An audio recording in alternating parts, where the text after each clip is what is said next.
So, what do you see are some of the key problems with the mayor's small sites acquisition program? So the small site acquisition program is a great program, and it's exciting that the mayor has announced that he's going to be investing in this program. There are some key problems though. Number one is that the investment isn't enough. So $3 million isn't going to be enough for stabilizing any community in this city. Right now the property values are so high, you just won't be able to buy that many buildings or that many units. Second problem is that the limitation on the size of the buildings starts at 5 units.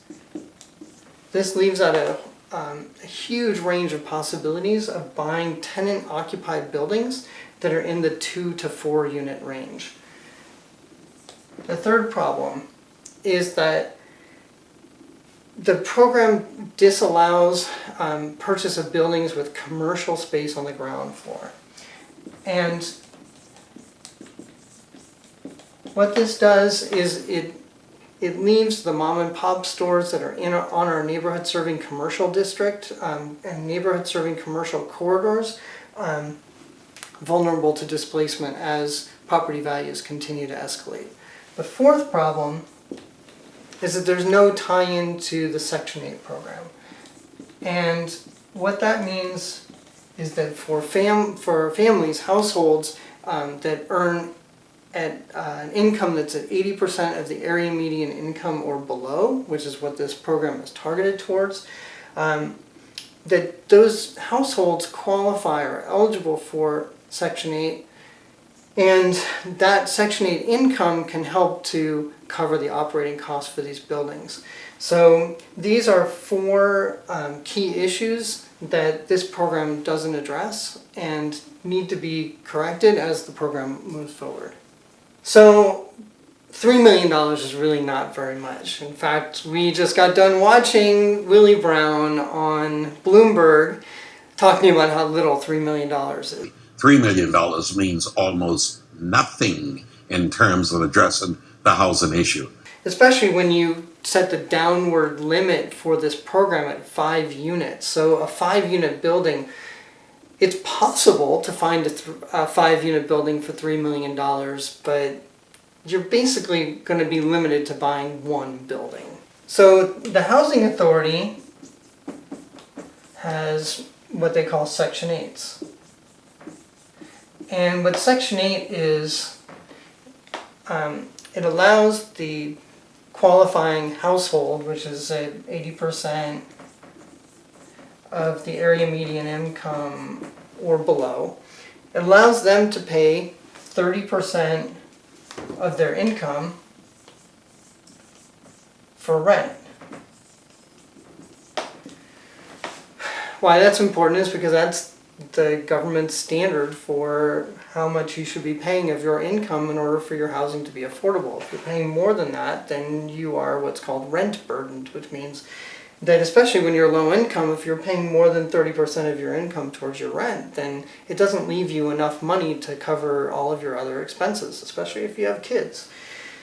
So that amount of money, 30% of 80% of the area median income, is not enough to be able to rent an apartment in pretty much any market in the country. So the government has this program called Section 8 where the government pays the rest, and that's called fair market rent. So Section 8 pays FMR, or fair market rent, which is basically the difference between this 30% payment and what the rent actually is. The problem here in San Francisco is that the fair market rents right now are $1,500 for a 1-bedroom, roughly, and roughly $1,900 for a 2-bedroom. That's all the government's paying.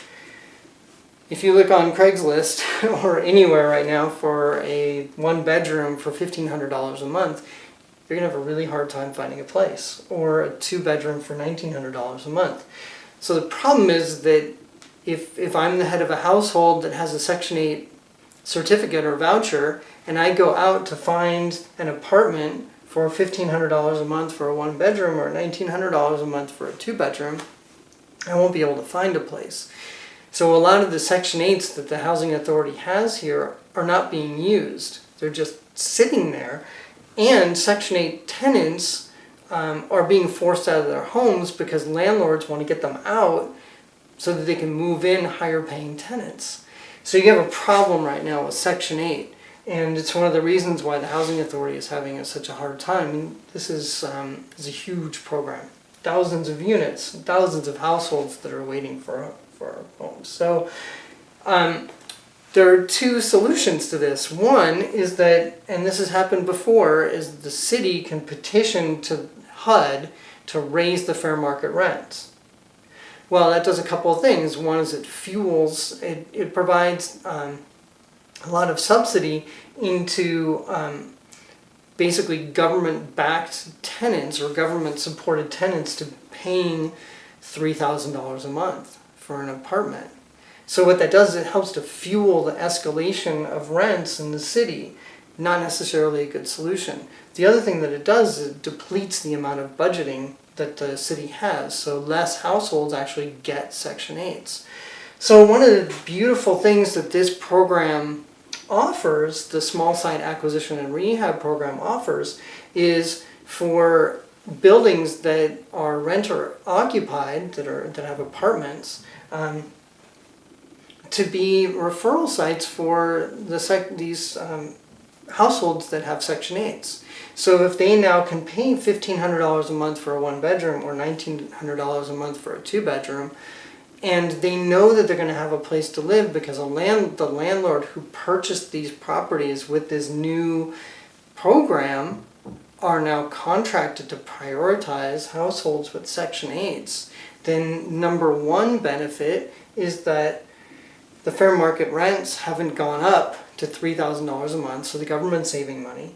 Number two is that the households know that they're going to be applying to a landlord that's going to take them if they have space.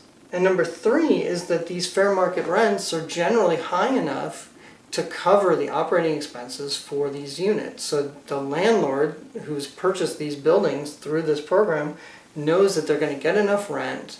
They don't have to worry about whether the tenant's income goes up or down or whatever. The fair market rent is guaranteed by the government.